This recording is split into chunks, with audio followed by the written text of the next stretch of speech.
Cal Morrison had been riding for several days, moving slowly across the wide Arizona desert, with only his horse for company.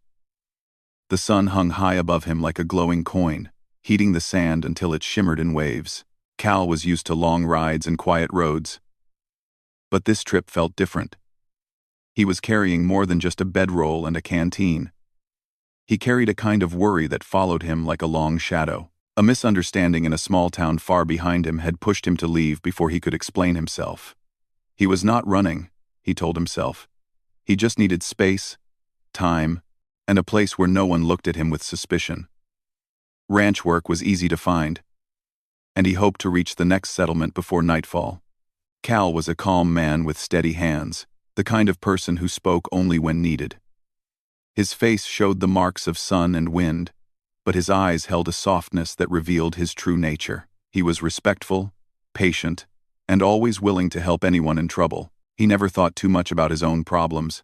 Instead, he focused on the road ahead. As he traveled deeper into the canyon pass, the sound of his horse's hooves echoed between the tall rock walls. Birds circled above, riding warm currents of air. A breeze carried a faint smell of dust and sage. Everything felt peaceful, almost too peaceful. Cal loosened his scarf and stretched his shoulders. He hummed a tune, letting his thoughts drift. Then he saw it.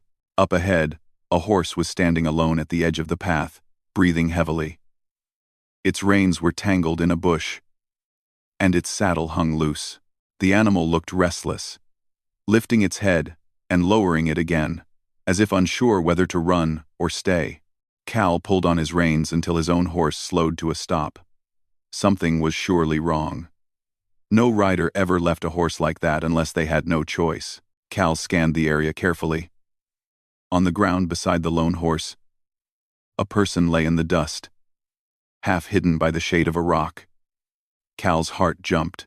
Without thinking twice, he swung down from his saddle and hurried forward. The woman on the ground was dressed in traditional Apache clothing mixed with modern riding gear.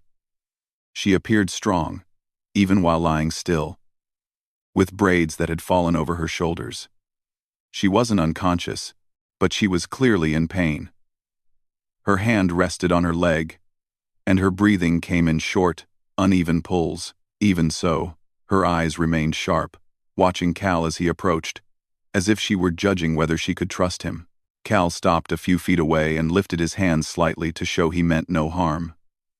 "Ma'am," he said gently, "I saw your horse. Are you all right?" The woman's answer was slow, controlled. "I will manage," she said, though her voice betrayed the struggle beneath her calm tone. Cal knelt beside her, careful not to move too quickly. "Looks like you took a hard fall," he said. "May I help you?" For a moment, she didn't respond. She studied him, searching his face for any sign of danger or dishonesty. Cal stayed quiet, giving her time. Finally, she gave a small nod. Cal examined her leg without touching it at first. He could see the way she held it stiffly, the way her muscles tensed. It wasn't broken, but it needed support. He tore a strip of cloth from the inside of his saddlebag and gently created a makeshift wrap, speaking only when necessary, so she wouldn't feel alarmed. "You're doing fine," he said softly as he worked. "Just breathe slow." The woman didn't complain. She clenched her jaw lightly, but her eyes remained steady. When Cal finished wrapping her leg, he offered her his canteen. She hesitated again, then accepted it and took a small sip. "What happened?" Cal asked, after a quiet moment. "I was following someone," she answered, keeping her words brief. "My horse slipped on loose ground." Cal nodded. "Do you want help getting back on your horse? I can steady you." She didn't like the idea of needing help. That much was clear from the way she drew in a slow breath, as though preparing to refuse. But the canyon was empty, and the nearest town was far. After a moment of thought, she gave another nod. Cal moved with patience. He helped her sit up, then paused whenever she showed signs of discomfort. "Tell me if I'm moving too fast," he said. "You're fine," she replied quietly, though her voice softened just a little. With care, Cal supported her weight as she rose to her feet. She had surprising strength for someone who had been lying on the ground moments before. Together they took small steps toward her horse. Cal guided the animal closer and soothed it with gentle strokes along its neck. Then he steadied the saddle and helped the woman lift her foot into the stirrup. She managed to pull herself up with more strength than he expected, though she winced slightly once seated. Cal made sure she was comfortable before stepping back. "You must be headed somewhere important," he said. "If you like, I can ride with you until we reach town. Makes the path safer." Another long pause. She looked over at him with eyes full of depth, watchful, thoughtful, almost reading the truth of him. "You don't need to do that," she said. "I know," Cal replied calmly. "But I want to." Her horse shifted beneath her, and she steadied herself. At last, she gave the slightest smile, a small gesture, but meaningful. "Very well," she said. "You may ride with me." Cal climbed back onto his horse, and together they moved through the canyon. The woman kept her back straight and her focus sharp, even though he could tell she was still in some discomfort. Cal rode beside her, not too close, giving her the space she clearly valued. For a while, neither spoke. The canyon began to widen, and the sound of the wind grew stronger. Cal glanced at her now and then, noticing details he had missed earlier. Her posture, the calm strength in her expression, the way she carried herself, all of it, told him she was someone of great importance. Someone used to responsibility. He felt a quiet respect growing inside him. He didn't ask questions. He didn't press her about who she was or why she had been tracking someone. Instead, he simply stayed by her side, ready to offer support if she needed it. Eventually, the woman broke the silence. "You had no reason to stop for me," she said in a thoughtful tone. Most travelers would have ridden on. Cal looked straight ahead. "A person in trouble is a person in trouble," he said simply. "I wouldn't leave anyone on the ground like that. Not when I can help." She studied him again, this time with a softer expression. "That is unusual," she murmured, "but appreciated." The sun dipped slightly, casting long shadows across the dusty trail. Cal felt a sense of calm settle over him. Helping this stranger felt right, even though he didn't know her name or her story. Something inside him told him that meeting her was no accident. What Cal didn't know, what he couldn't have known, was that this woman held a role far greater than her quiet words suggested. She was not simply a traveler.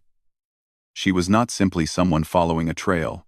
She carried authority, respect, and responsibility few ever earned.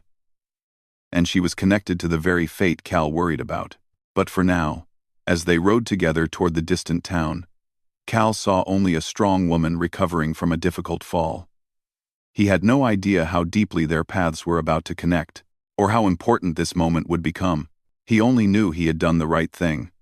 And sometimes, doing the right thing changes everything. The ride through the canyon continued at a slow but steady pace. Cal kept an eye on the woman beside him, making sure her leg wasn't troubling her too much. She sat tall on her horse, her posture perfectly straight, as if she refused to let pain change the way she carried herself. The gentle rhythm of hooves against the sandy ground filled the silence between them. For a long time, the only sound was the wind brushing past the rocks and the distant call of a bird. Cal didn't want to push her with questions. Something about her told him she valued her privacy. She seemed like the kind of person who did not share more than she wished, and Cal respected that. Still, he worried about her leg and wondered how far she needed to travel. He hoped the next town wasn't too far away. The sun began to soften as clouds moved in front of it, giving them a bit of shade. Cal adjusted his hat and glanced at the woman. She caught him looking and raised an eyebrow as if asking what he was thinking. "Just making sure you're all right," Cal said gently. "I'm managing," she replied. Her tone was calm, but not unfriendly. Cal nodded and slowed his horse a little so she didn't feel rushed. Even though she kept her expression steady, Cal noticed the small signs of discomfort, the slight tightening of her jaw, the way she held her breath now and then. Her injury wasn't serious, but it wasn't easy for her either. After a few minutes, the woman spoke again. "Thank you," she said quietly.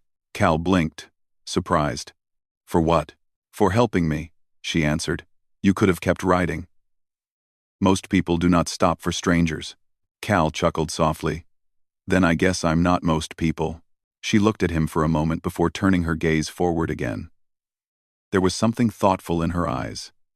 Something that suggested she was studying not just his words, but his character too. After a while, curiosity finally nudged Cal. He tried to keep his voice light, not wanting to intrude. "You mentioned you were following someone," he said gently. "Do you want to tell me about it? If not, that's perfectly fine." The woman was silent for several breaths. Cal worried he had overstepped. Then, to his surprise, she answered. "I was tracking a man who left trouble behind him in a nearby town," she said. "I received word that he was heading toward Copper Ridge." Cal swallowed, trying not to show the sudden tension in his chest. Copper Ridge. That was the direction he was riding toward. And the trouble she spoke of. He feared he knew exactly what she meant. Still, he stayed calm and let her continue. "I had a trail to follow," she said. "But the canyon narrowed, and my horse slipped. I would have caught myself. But the ground gave way beneath us." Cal listened carefully, thankful she didn't seem upset by his questions. "Are you sure you're up to riding this far with an injured leg?" Cal asked softly. "I have no choice," she said. "The matter is important." Cal wanted to ask more. Was the man dangerous? Was she traveling alone? Was someone waiting for her in town? But he kept his curiosity steady, reminding himself that he was just a traveler offering help. He didn't need to know every detail. As the canyon walls slowly opened into a wider plain, the woman shifted slightly in her saddle. Cal noticed her eyes drifting to his hands, his saddle, his gear. He realized she was quietly learning about him, just as he was learning about her. "Your horse is well cared for," she said unexpectedly. "Not many riders pay such attention." Cal smiled faintly. "He's my partner on the road. I treat him the way I'd want to be treated." "That says something about a man," she replied calmly. Her words warmed Cal more than he expected. It had been a long time since anyone had spoken kindly to him, without suspicion in their tone. After the misunderstanding in the last town, most people had looked at him as if he were trouble. This woman, even with her watchful eyes and cautious nature, seemed willing to see him for who he really was. They continued riding across the open land. The air grew cooler as the afternoon drifted toward evening. The distant outline of Copper Ridge peeked over the horizon, a cluster of buildings surrounded by golden fields. But it was still far, at least a couple of hours of riding. As they traveled, a gentle breeze carried the scent of sagebrush. Cal breathed deeply, allowing the freshness to ease the tension that had been building in him for days. He watched the woman from the corner of his eye. She seemed calm, but her eyes were always alert, scanning the land around them. Whoever she was, she clearly took her work seriously. After a long stretch of quiet riding, she suddenly spoke again. "You seem troubled," she said, her voice soft, but certain. Cal hesitated. "Troubled? I don't know about that." "You have the look of someone carrying a heavy thought," she replied. "I saw it the moment you approached me." Cal sighed gently. "I suppose I've had a few things on my mind." The woman waited, giving him space to share if he wished. Cal felt strangely comfortable around her, even though he barely knew her. There was something grounded and steady about her presence. "There was a misunderstanding back in the last town," Cal said slowly. "People thought I caused trouble when I was only trying to stop it. Things got confusing, and I didn't stick around long enough to explain. Figured the best thing to do was ride on." The woman listened quietly, not interrupting. "I'm not proud of leaving," Cal continued. "But sometimes when folks decide you're in the wrong, words don't change a thing." She nodded. "People can be quick to judge," she said softly. "I know that truth well." Cal glanced at her. "You do?" "Yes," she answered. "More often than you might think." There was a deeper meaning behind her words, one Cal didn't quite understand yet. But he didn't press her. He simply nodded and let the silence settle comfortably between them. They rode for several more minutes before the woman spoke again. May I ask your name? Cal smiled slightly. Cal Morrison. She repeated it quietly, as if committing it to memory. I am Nita, she said. Cal nodded. It's good to meet you, Nita. Even under these unexpected circumstances, a faint smile touched her lips. Unexpected. Yes, she agreed. But not unwelcome. Those words surprised Cal in a pleasant way. He relaxed a little more as they continued riding. Even though he didn't know her well, he felt a sense of trust forming a gentle, steady connection built from shared silence and honest words. Just as the sun began dipping toward the mountains, Nita's horse slowed. She took a slow breath, and Cal noticed the strain returning to her face. Are you hurting? Cal asked quietly. A little, she admitted. Cal guided his horse closer. Would you like to stop for a moment?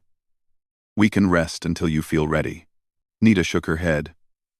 I appreciate it, but I would like to keep going.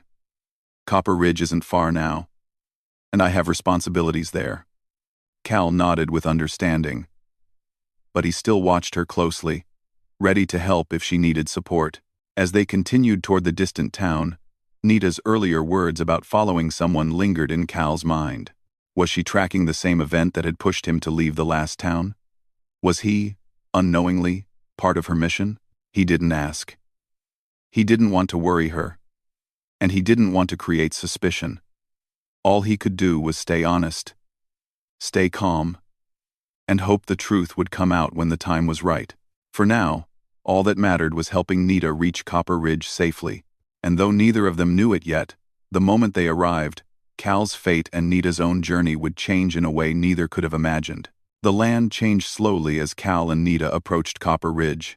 The dry desert faded into flatter ground where grass grew in soft patches, and the wind carried the distant sounds of a town waking up for the evening. Cal had seen many towns in his time, but something about Copper Ridge felt different. Maybe it was the way Nita looked toward it with a calm, steady expression, like she had a history there, one that meant more than she was ready to share. As they neared the edge of town, Cal slowed his horse a little. He wasn't sure what kind of welcome he would receive. If word had traveled far about the trouble back in the town he left behind, someone here might recognize his name. He hoped not. He didn't want to bring trouble into a place he didn't even know yet. Nita rode slightly ahead of him, her back still straight even though he knew her leg must still be hurting. She didn't show weakness, didn't ask for more help, and didn't let her discomfort change her focus. Cal admired that. She was strong in a way he couldn't quite describe, quiet strength, silent confidence. When they finally reached the edge of Copper Ridge, the sound of voices, wagons, and footsteps filled the air. People were heading home from work, closing shop doors, or chatting with neighbors. Children laughed as they chased each other near the water trough. Horses stood tied outside the general store and the small cafe. Nita slowed her horse to a gentle walk as they entered the main street. The moment people noticed her, something interesting happened. Conversations paused, faces brightened, several men tipped their hats, and women nodded respectfully. Even the children quieted for a moment, watching her with admiration. Cal raised an eyebrow slightly. Clearly, Nita was someone important here. The respect she received wasn't forced or fearful, it was warm, genuine, familiar. It told Cal that she held a strong place in this community. Nita acknowledged each person with a small nod, a gentle smile, or a soft word of greeting. She moved with the confidence of someone who belonged, someone trusted.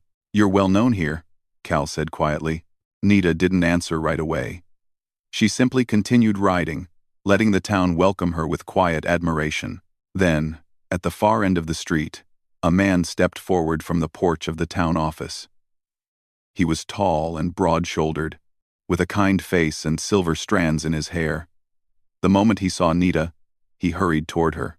There you are, he said with relief. We heard you were out on a long trail. Are you all right? Nita nodded.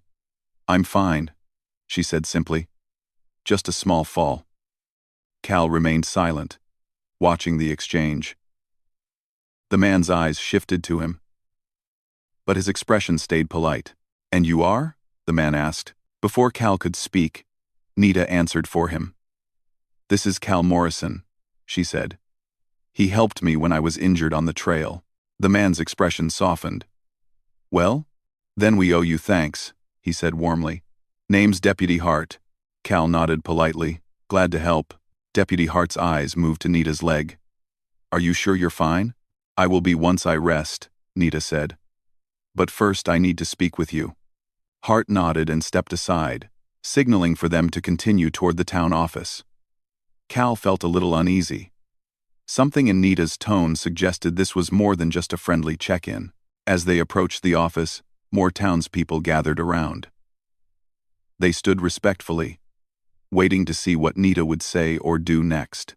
She dismounted with slow, careful movements, and Cal quickly stepped forward to steady her horse. Nita looked at him with a hint of appreciation before turning to the crowd. Cal noticed that the building in front of them had a star-shaped emblem carved above the door. It looked official, sturdy, important. When Nita stepped up onto the porch, something unexpected happened. Deputy Hart reached into his coat pocket and pulled out a silver badge. But instead of pinning it on himself, he lifted it toward Nita in a respectful gesture. "Sheriff," he said with a steady voice. "Welcome back." The crowd murmured softly. Cal's heart almost stopped. "Sheriff?" He looked at Nita, trying to hide his surprise. She accepted the badge calmly and pinned it onto her coat as if this were simply another part of her everyday life. Nita Koa wasn't just an important member of this town. She was the sheriff. The first woman Cal had ever seen hold such a position, and the first Apache sheriff he had ever heard of. Cal's mind raced, though his face stayed calm. Sheriff Nita Koa. A leader. A protector. A person with authority. And the person who had been searching for someone who caused trouble in another town. A person who held the power to decide his fate. Nita turned to Cal with a gentle but unreadable expression. "Cal," she said, "please remain here for a moment." Cal nodded, though his stomach tightened. He stepped aside while Nita spoke quietly with Deputy Hart near the door. Their words were calm, but Cal could feel the seriousness beneath them. He wondered if she was telling Hart about the man she had been tracking. He wondered if she was describing someone who sounded like him. His thoughts churned like restless wind. He had helped her honestly. He had shown kindness. But would that be enough? Nita turned back to him after a few minutes. Her expression was still calm but now carried something more, something careful. "Cal," she began. "You mentioned earlier that there was a misunderstanding in the last town you passed through." Cal nodded slowly. "Yes, I believe you," she said softly. "But I need to speak with you further." Cal felt his breath catch. "Of course," he said quietly. "Whatever you need." She stepped a little closer, lowering her voice so only he could hear. "You helped me when you didn't have to," she said. "You showed kindness, honesty, and care. That does not go unnoticed." Cal swallowed. Her words warmed him, but he could not ignore the worry inside him. "I will not judge you without knowing the full truth," she continued. "But until I understand everything, I need you to stay within the town." Cal nodded slowly. It wasn't a demand. It wasn't an order made from suspicion. It was a request, a respectful one. "I understand," he said. Nita studied him quietly, her eyes softening. "Good," she said. "Because I want to believe you." Those simple words eased something inside Cal's chest. Out of all the towns he had passed through, out of all the people who had doubted him, this sheriff, this woman he barely knew, was willing to give him a fair chance. Nita then turned back toward the office. "Hart," she called. "Let's review the reports from the last town." Deputy Hart nodded and followed her inside. Cal remained on the porch, breathing slowly. The sky had begun to shift into warm evening colors, painting the town in soft gold. Children laughed again. Shopkeepers called out to each other, and life returned to the streets. But for Cal, everything had changed. He hadn't just helped an injured traveler. He had helped Sheriff Nita Koa, the woman who held the authority to clear his name or confirm the trouble he feared. And now, as the warm light of evening settled across Copper Ridge, Cal realized his future rested in the hands of the very person he had just rescued. He hoped deeply and quietly that he had given her enough reason to trust him. The evening settled gently over Copper Ridge, washing the town in warm shades of amber and rose. Lamps flickered to life in shop windows, and the soft hum of evening chatter began to drift through the streets. Cal stood outside the town office for a long moment, breathing slowly as he tried to calm the uneasiness inside him. He had done the right thing by helping Nita on the trail, yet he could not shake the worry that the trouble he left behind might catch up to him here. He finally stepped away from the porch and walked toward the water trough beside the general store. His horse lowered its head for a drink, and Cal patted its neck gently. "Easy now," Cal whispered, though he wasn't sure whether he was talking to the horse or himself. He wasn't used to staying in one place for long, especially not under someone's watch. But something about this town, and something about Nita made him willing to try. Meanwhile, inside the town office, Nita sat at a wooden desk, while Deputy Hart placed several papers in front of her. The soft glow of a lantern lit the room, casting gentle shadows across the walls. Nita leaned forward, studying the reports with thoughtful eyes. "These came from the last town you visited," Hart said. "They were sent this morning. They mention a disagreement at the gathering hall." Nita nodded slightly. She had expected this. Hart scanned the page. "Yes. A man named Cal Morrison. They say he left town before they could ask him questions." Nita tapped her finger lightly against the table, thinking. Did they say why they wanted to question him? Hart flipped to another page. Only that he was involved in a misunderstanding that grew louder than expected. Nita frowned gently. That phrasing told her something important. Loud disagreements could be messy, but they weren't always caused by the person blamed for them. Sometimes the loudest person wasn't the one responsible. She had seen that many times. "Does it mention anything else about him?" she asked. Hart shook his head. "No. Just his name, description, and that he left town early." Nita leaned back in her chair, her mind drifting to the memory of Cal helping her on the trail. He had been calm, patient, and respectful. He hadn't acted like someone trying to hide anything. His eyes had held honesty when he spoke about the misunderstanding he left behind. Nita believed in reading people, not just reports. She closed the file gently. "I want to look deeper," she said. "But nothing here convinces me he intended harm." I. Hart nodded respectfully. "You think we should hold off on making any decisions?" "Yes," Nita replied. "Cal deserves a fair chance, and I want the full truth before I make any judgment." Hart smiled slightly. "You always were careful with your decisions, Sheriff." Nita didn't respond to the compliment. She rose from her chair and straightened her coat. Her legs still bothered her slightly, but she ignored the discomfort. She had work to do. Outside, Cal stood on the steps, watching the calm evening scene. When Nita stepped out of the office, he straightened instinctively. She walked slowly toward him, her expression thoughtful but gentle. "Cal," she said softly, "thank you for waiting." He nodded. "Of course." For a moment, they simply stood side by side, listening to the soft sounds of the town. Nita finally spoke. "I looked at the reports," she said.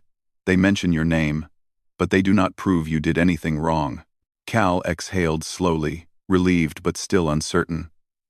"I'm glad you think so." "I do," Nita said. "But I want to hear the whole story from you, in your own words." Cal nodded. He wasn't eager to talk about it, but he knew she deserved the truth. They walked to a quiet bench near the edge of the street, away from the busy evening crowd. The moment they sat, Cal rested his hands on his knees and took a slow breath. "It started at a gathering hall," he began. "There was music and folks enjoying themselves. A few men nearby began arguing about something small. I tried to calm them, but things got, well, loud." He paused, choosing his words carefully. "People got confused about who started it. And when I tried to step in, someone pointed at me. Suddenly everyone thought I was the problem." Nita listened quietly, her gaze steady. "I wasn't thinking about leaving so quickly," Cal said, "but I could tell the whole thing was turning into something bigger than it needed to be." Folks looked at me like they had made up their minds. So I just left. Did you speak to anyone in charge before leaving? Nita asked gently. I tried, Cal said. But no one wanted to hear my side. They were too caught up in the moment. I see, Nita said softly. Cal looked at her carefully. You believe me? She nodded without hesitation. Yes, I do. Those words eased Cal's tight chest more than he expected. Thank you, he whispered. Nita offered him a small smile. Cal, you helped me without knowing who I was. You offered kindness because it was the right thing to do, not because you wanted anything in return. That tells me a lot about your character, and now that I've heard your side, I believe the misunderstanding was not your fault. Cal felt warmth rise in his chest.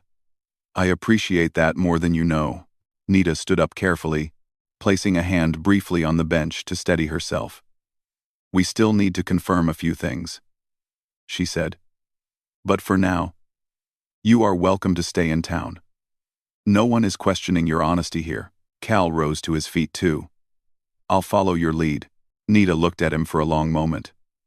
There was something calm and reassuring in her expression. Something that made Cal feel seen, not judged, not doubted, just understood. I admire that, she said quietly. Not everyone listens. Not everyone stays calm when their past follows them. Cal smiled gently. I guess I've had practice.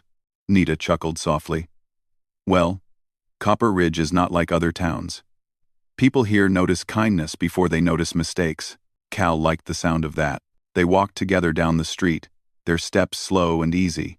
The glow from the lanterns made everything feel peaceful. Nita nodded at a few townspeople as they passed, and Cal noticed how warmly everyone greeted her. She held respect in this community not because of her badge, but because of her fairness. That's why they trust you, Cal said thoughtfully. You listen. Nita glanced at him with soft eyes. I try to. They reached the quiet end of the road, where the evening sky stretched open above them. Stars began to appear, twinkling like tiny lanterns. Nita breathed in the cool night air. Tomorrow, she said, I want to speak with a few more people and gather more information. But tonight, you should rest.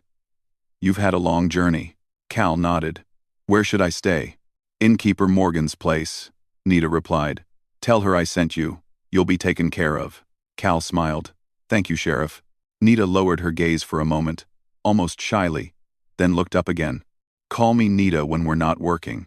Cal nodded, his smile growing softer. All right, Nita. She turned to walk back toward the office, her steps slow but steady. Cal watched her for a moment, feeling something warm and quiet settle in his chest. He had never met someone like her, strong but gentle, respected but humble, cautious but fair. As Nita disappeared into the soft glow of the lanterns, Cal knew one thing for sure. His future, uncertain as it was, now rested in hands that were fair and honest. And for the first time in days, he felt hope.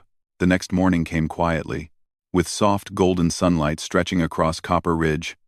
Birds chirped from the rooftops, and a light breeze carried the smell of fresh bread from the bakery. Cal woke early at the inn, feeling surprisingly rested. For the first time in a long while, he didn't feel like he had to rush somewhere or keep looking over his shoulder. He had a place to stay, a town that welcomed him, and most unexpectedly, a sheriff who believed in him. He sat on the edge of the small bed, running his hand through his hair as he gathered his thoughts. He wondered what Nita had discovered after their conversation. He wondered if today would finally clear the confusion that had been weighing on him since the day he left the previous town. And he wondered about Nita herself.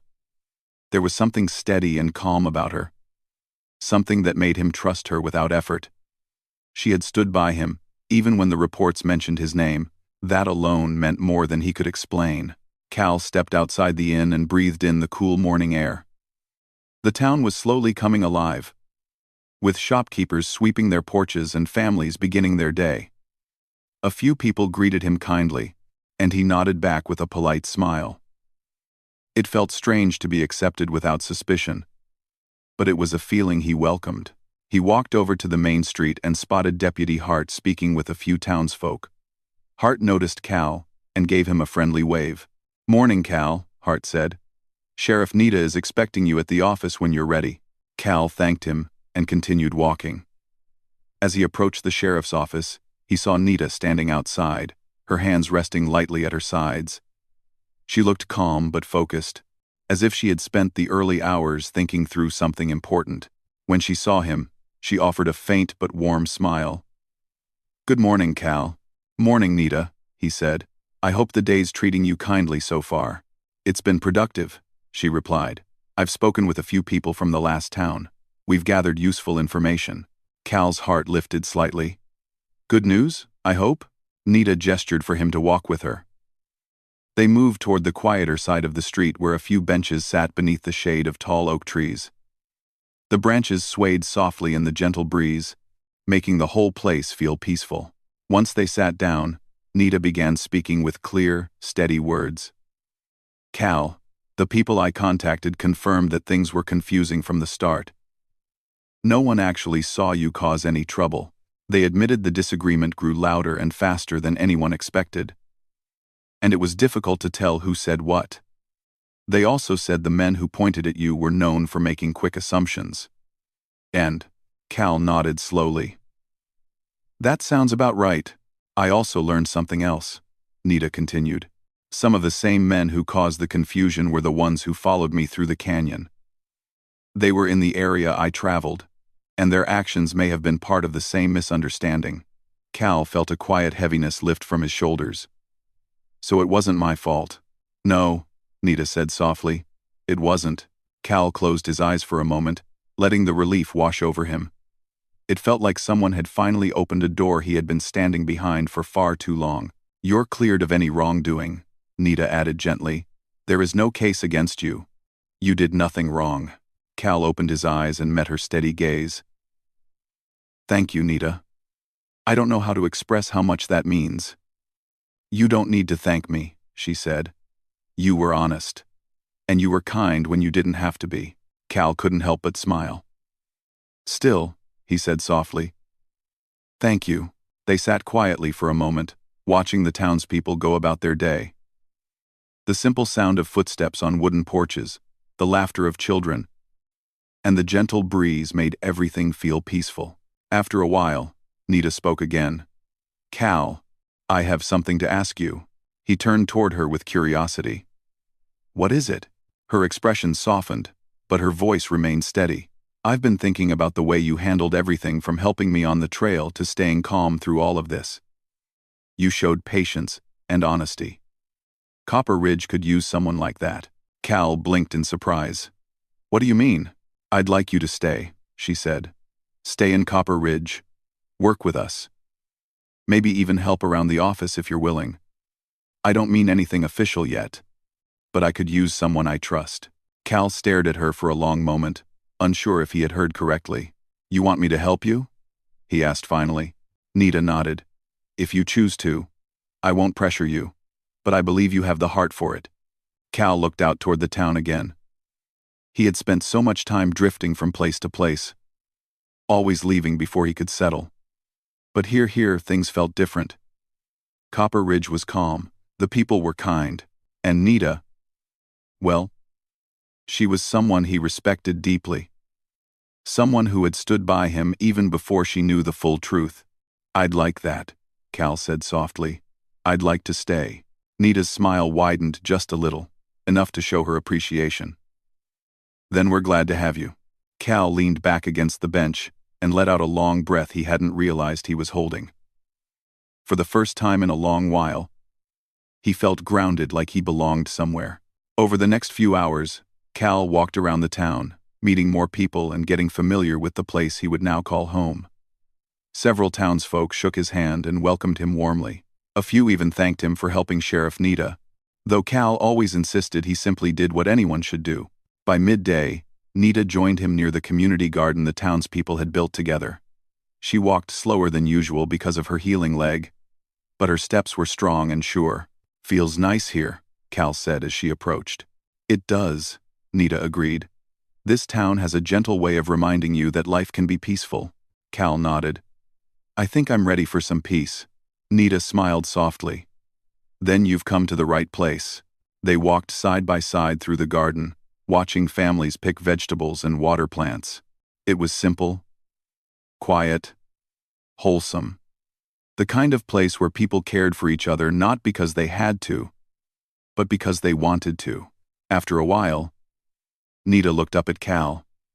"You know," she said gently, "our paths crossing was unexpected. But I'm glad they did." Cal felt warmth rise in his chest. "Me too." She paused, then added, "Sometimes life brings the right people together at the right moment." Cal nodded.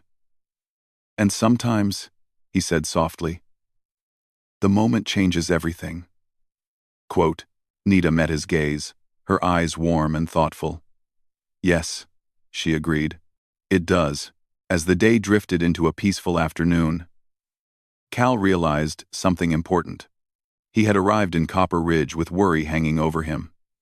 But now, with Nita's trust and the town's kindness, his future felt open and steady. He had found a place that welcomed him.